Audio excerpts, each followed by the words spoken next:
할렐루야. Praise the Lord. 살아계신 하나님을 찬양합니다. 사랑하는 친구 여러분, 오늘도 참으로 좋은 날입니다. 저는 오늘 저희 집 가까운 이 야외로 좀 나왔습니다. 집 안에서도 참 좋지만은 역시 야외를 오니까 참 분위기가 좋습니다. 하나님은 오늘도 여러분을 사랑하십니다. 그 하나님은 오늘도 살아 계시고 여러분을 위한 놀라운 계획을 가지고 계신 것입니다. 여기는 글로벌 킹덤 교회 고재등 목사입니다. 사실 저는 이 프리즘으로 어제 한번 녹화를 했다가 좀 실패를 맛봤습니다. 그리고 다시 이 카메라로 들어와서 녹화를 하고 있는데요, 좀 더 이 배워 가야겠다라는 사실을 발견하게 됩니다. 오늘은 시편 139편 1절부터 몇 구절을 읽어드리도록 하겠습니다. 여호와여, 주께서 나를 살펴보셨으므로 나를 아시나이다. 주께서 내가 앉고 일어섬을 아시고 멀리서도 나의 생각을 밝히 아시오며 나의 모든 길과 내가 눕는 것을 살펴보셨으므로 나의 모든 행위를 익히 아시오니 여호와여, 내 혀의 말을 알지 못하시는 것이 하나도 없으시니이다. 내가 주의 영을 떠나 어디로 가며 주의 앞에서 어디로 피하리이까? 내가 하늘에 올라갈지라도 거기 계시며 소울에 내 자리를 펼지라도 거기 계시나이다. 내가 새벽 날개를 치며 바다 끝에 가서 거주할지라도 거기서도 주의 손이 나를 인도하시며 주의 오른손이 나를 붙드시리이다. 주께서 내 내장을 지으시며 모태에서 나를 만드셨나이다. 내가 주께 감사하오면 나를 지으심이 심히 기묘하심이라. 주께서 하시는 일이 기이함을 내 영혼이 잘 아나이다. 오늘 여러분과 함께 나누고자 하는 이 제목이 있다면 구걸은 나의 모든 것을 알고 있다는 것입니다. 그런데 구걸이 나의 모든 것을 알고 있지만은 그러나 하나님은 이 구걸의 모든 것을 알고 계시다라는 제목으로 함께 은혜를 나누기를 원합니다. 여러분들은 이 구걸이 나의 모든 것을 알고 있다라는 말을 들으시면 여러분의 좀 기분이 어떻습니까? 아니, 뭐라고? 구걸이 나의 모든 것을 알고 있다고? 그렇게 다시 되물으십니까? 아니면 설마 구글이 어떻게 나의 모든 것을 다 알고 있어? 그렇게 생각하십니까? 아니면 어떤 분들은 그렇다면 내가 정말 어디로 가든 무엇을 하든 말할 때 조심해야 되겠네? 그렇게 말씀하시는 분도 있습니다. 저도 구글이 모든 것을 알고 있다는 말을 처음 들었을 때에 도대체 얼마나 나를 알고 있지, 그런 마음이 들었습니다. 그런데 실제로 제가 한번 들어가 봤습니다. 여러분 스마트폰 갖고 계시죠? 거기에 이 구글 앱 지도가 있지 않습니까? 그래서 지금 우리 적십자 병원에서 나와 있는 것처럼 말입니다. 그런데 거기를 이래 들어가 보시면은 이 타임라인이 나옵니다. 그 타임라인에 들어가시게 되면은 여러분들이 날짜를 설정하시게 되면은 거기에서 예를 들어서 제가 지난번 미국에 있을 때에 어느 지금 미용실을 갔었거든요. 그런데 그 미용실 이름과 전화번호를 아무것도 몰랐어요. 따라서 이 구글에 들어가서 제가 날짜는 기억하고 있기 때문에 들어갔습니다. 그랬더니만은 그 미용실 이름하고 그리고 전화번호가 쫙 나오더라고요. 또 제가 어떻게 갔는지, 그때 제가 자전거를 타고 갔거든요. 자전거로 갔는지 자가용으로 갔는지 걸어갔는지, 여러분 이런 내용에 대해서 쭉 나옵니다. 그리고 또 1년 전 걸 들어가 봤습니다. 그런데 더더욱 놀랐습니다. 왜냐하니까 제가 이 모슬림 사람들을 만나면은 그 내용들을, 또 사진들을 이 페이스북이나 이 유튜브에 올리지 않습니다. 그런데 그 안에 들어갔더니만 이 친구들과 찍은 사진이 그게 다 나오더라고요. 몇 시에 어디에서 만난지가 다 나와요. 이 정도 되면은 구글은 나의 모든 것을 알고 있다라고 말할 수가 있지 않겠습니까? 사랑하는 친구 여러분, 어쩌면 우리 모두는 24시간 내내 이 몰래카메라가 우리에게 노출되어져 있습니다. 우리가 카카오톡에 글을 쓰고 그리고 또 사진을 보냅니다. 근데 이 모든 것들이 내가 삭제를 했다고 하더라도 그것은 남아있는 것입니다. 뿐만 아니라 우리의 말까지도 녹음되고 있다는 사실인 것입니다. 어느 날 이 여고생을 둔 한 가정에 대형 마트에서 애기 기저귀, 이 애기 기저귀 광고가 집으로 날아왔습니다. 아버지는 아마 혹시 실수로 그 마트에서 우리에게 보낸 광고가 아닌가 하고 생각했는데, 자세히 보니까 그것은 분명 자기 딸 아이에게 온 내용이었습니다. 아버지가 화가 났습니다. 그리고 마트로 찾아갔지요. 그리고 지배인을 불러서 항의했습니다. 어떻게 내 딸에게, 이 어린 딸에게 바로 이런 광고를 하실 수가 있단 말입니까? 따지고 보니까 지배인이 아주 정중하게, 아이고 참 죄송합니다, 앞으로 조심하겠습니다, 실수가 이루어졌는 모양입니다, 사과를 했습니다. 그런데 이 일이 있은 2달 뒤에 실제 그 집의 딸 아이가 아기를 낳게 된 것입니다. 그 집안의 아버지도 어머니도 몰랐지만, 식구들 어느 누구도 몰랐지만 바로 이 대형마트는 알고 있었던 것입니다. 그 아버지는 오히려 그 지배인에게 정중하게 사과를 했습니다. 여러분, 그렇다면 어떻게 해서 이런 일이 가능한 것일까요? 바로 그것은 오늘 저와 여러분들이 이 백화점이나 이 마트에 가게 되면은 물건을 구입하죠. 그리고 구입한 그 모든 물품 목록들이 다 저장이 된다는 것입니다. 특히 이 대형마트의 이 마케팅 부서에서는 그런 자료를 토대로 해서 바로 사람들이 A라는 물품을 사게 되면은 이 사람은 그 다음에 이 B라는 물품을 살 수밖에 없다, 이 계산이 다 나온다는 거지요. 따라서 1-2달 앞서서 미리 바로 그것을 구입할 수 있도록 광고를 보낸다는 사실입니다. 어떻습니까? 참 신기하십니까? 어쩌면 두렵기도 하지 않습니까?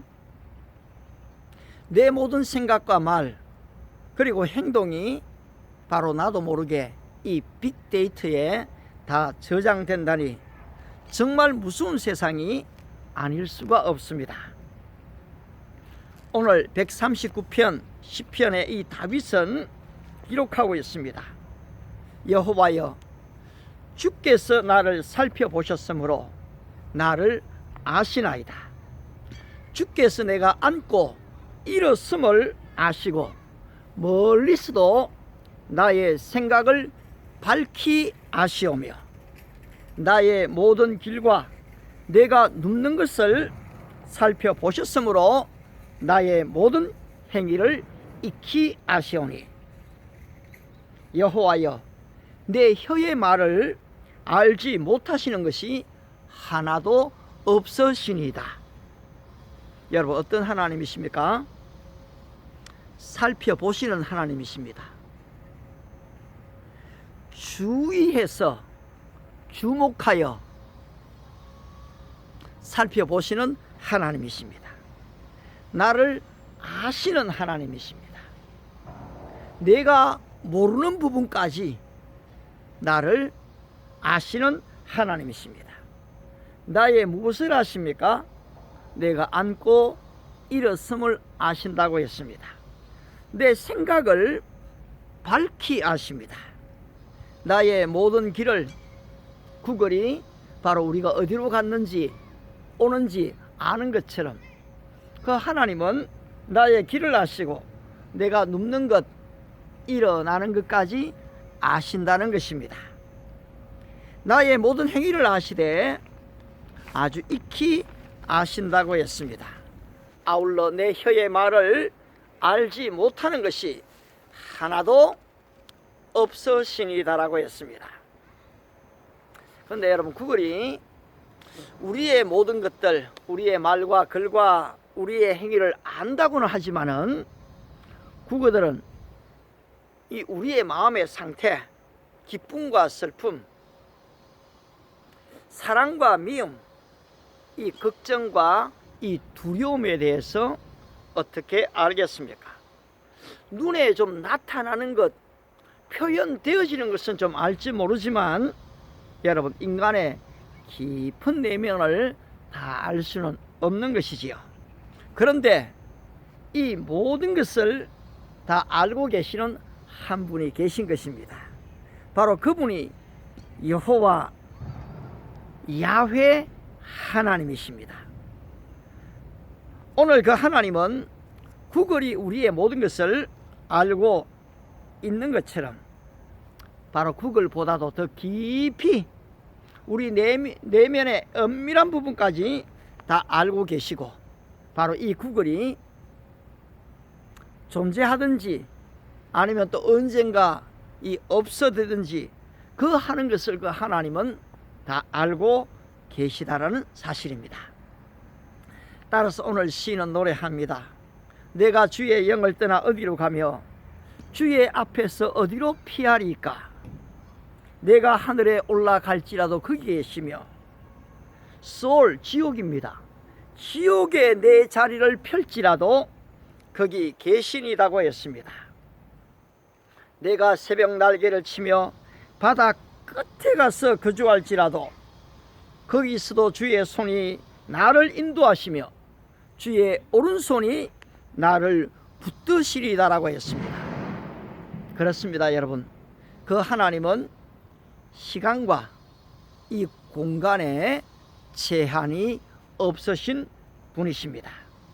내가 혹시 말하기를 흑암이 나를 듣고 나를 들은 빛은 밤이 되리라 할지라도 주에게서는 흑암이 숨기지 못하며 낮과 같이 비추이나니 주에게는 흑암과 빛이 같음이니다라고 노래했습니다. 여러분은 그 무소부재하신 하나님, 언제 어디에나 계시는 하나님을 인정하실 수가 있습니까? 여러분은 그 전지전능하신 하나님, 모든 것을 아시고 모든 것이 가능하신 그 하나님을 믿으십니까? 저는 미션 임파서블, 어벤져스 또는 이 SF 영화, 공상과학 이 영화들을 별로 좋아하지를 않았습니다. 왜냐하니까 사실 그 영화들은 그다지 역사성이나 현실성이 좀 없다고 생각했거든요. 그런데 저는 요즘 그 영화들을 종종 봅니다. 물론 지금 봐도 그 영화들을 다 이해하기가 어려워요. 하지만 그 SF 영화들의 그 작가들의, 감독들의 그 상상력들, 여러분, 이거 참 대단합니다. 아울러 이 SF 영화를 또 보는 이유는 이 감독들이 상상했던 것들이 현실로 또 되어지는 많은 부분들을 보게 됩니다. 아울러서 제가 또 성경을 좀 읽게 되면요, 참 신기해요. 성경이 그 SF 영화에서 나오는 내용들을 다루고 있구나 하는 것을 보게 되거든요. 며칠 전에 제가 예레미야서를 좀 읽게 됐습니다. 15장에서 내가 그들을 네 가지로 벌하리니 곧 죽이는 칼과 찢는 개와 삼켜 멸하는 공중의 새와 땅의 짐승으로 할 것이며, 여러분 지금 전쟁에서 SF 영화에서 나오는 많은 부분들이 이 칼이 등장하죠. 총이 등장합니다. 최첨단의 무기가 있습니다. 그런데 거기에 또 개도 등장을 합니다. 여러분 상상할 수 없는 무시무시한 공중의 새들이 날아오지 않습니까? 아울러 이 땅의 짐승들이 사람들을 죽이는 것을 보게 됩니다. 그들은 독한 병으로 죽어도 아무도 슬퍼하지 않을 것이며 묻어주지 않아 지면의 분투와 같을 것이며 칼과 기근에 망하고 그 시체는 공중의 새와 땅의 짐승의 밥이 되리라. 여러분 사실 성경을 보시게 되면은 바로 이와 같은 지금 SF 영화에서 나오는 엄청난 일들, 다니엘서도 그렇고요, 특별히 이 요한계시록을 보시게 되면은 종말에 일어나게 될 이 엄청난 우리가 상상할 수 없는 이 무시무시한 장면들이 나오게 됩니다. 그런데 때로는 이 SF 영화에서 좀 다뤄주고 있다는 생각이 들어요. 아울러 여러분들이 구약의 이 다니엘서를 보시게 되면 거기에는 국제 정세가 어떻게 펼쳐질지를 보여줍니다. 하나님께서는 개인을 다스릴 뿐 아니라 그 가정을 다스리십니다. 그 하나님은 한 국가를 아실 뿐 아니라 이 모든 국제 정세를 그 하나님은 알고 계십니다. 바로 이 다니엘서의 국제 정세는 이스라엘 남쪽에는 여러분이 잘 아시는 전통적인 애굽, 이 이집트가 있었습니다. 그런데 이스라엘 북쪽에는 이 아수르, 지금으로 얘기하면 바로 이라크의 북부 지역입니다. 이 아수르가 자리했습니다. 그런데 바로 새로운 신흥 강국 이 바벨론이 등장을 하게 됐던 것이거든요. BC 722년 당시 이 아수르는 이 북쪽 이스라엘을 멸망시켰습니다. 여러분 참 이스라엘 역사와 우리 대한민국의 역사를 좀 비교하면 참 비슷한 장면들이 많이 나온다 싶을 때가 있습니다. 그런데 이 아수르가 남쪽 유다를 연속해서 치고 싶었지만은 바로 실패해 버렸습니다. 당시의 유다의 왕은 히스기야였습니다.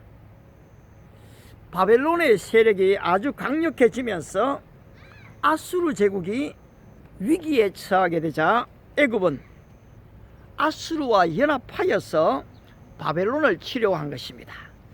당시의 이집트 왕 느고는 갈그미스로 가기 위해서는 바로 이 남유다의 요시야 왕에게 길을 열어줄 것을 요청했습니다.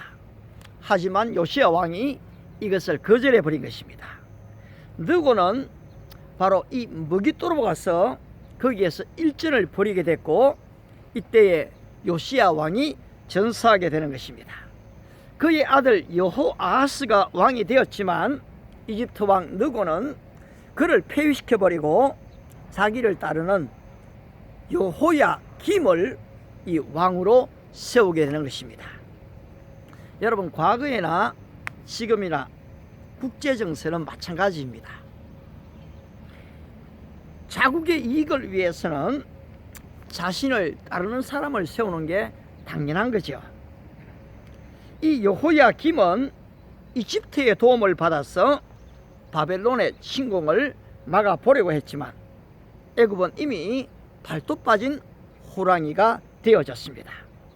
따라서 BC 605년 이 바벨론의 느부갓네살 왕은 유다를 침공합니다. 남쪽 유다는 여러분이 아시는 것처럼 BC 586년에 힘도 한번 써보지 못하고 멸망하게 됩니다.